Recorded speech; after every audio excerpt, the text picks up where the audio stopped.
आज आपल्या विधानसभेमध्ये ही 8 विधेयक मंजूर झाली।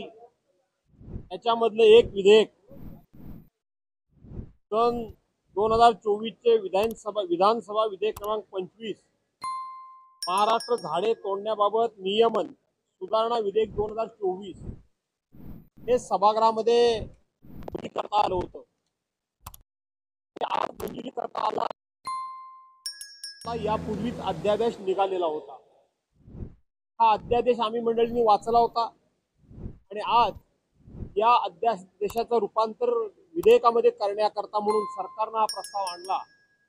त्यावेळेला सरकारच्या लक्षामध्ये मी असेल, माझे सहकारी मित्र आमदार शेखरजी निकम असतील, त्यांनी सरकारच्या हे लक्षात आणून दिलं की तुम्ही 1964च्या कायद्याप्रमाणे एक झाड तोडलं, ते जर विना परवाना तोडलं तर त्याला 1000 रुपये दंड, त्यावरून तुम्ही 50,000 रुपये दंड करणार आहात। आमच्या मनामध्ये शंका ही होती की हा कायदा फक्त शहराकरता लागू राहणार आहे की ग्रामीण भागाकरता काही होणार आहे, आणि ती शंका आम्ही बोलून दाखवली।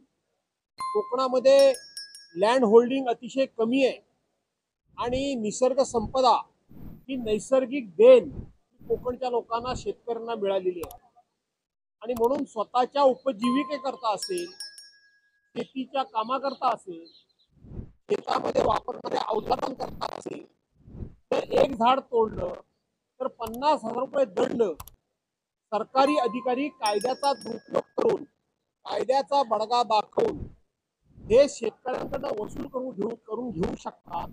ही भीती शेतकऱ्यांच्या मनामध्ये होती आणि ती भीती त्यांनी आमच्याकडे वारंवार बोलून दाखवलेली होती। यापूर्वीच मी सरकारच्याकडे या संदर्भामध्ये या अध्यादेशाला स्थगिती द्या अशी मागणी केली होती, परंतु ती काही मागणी सरकारनं मान्य केली नव्हती।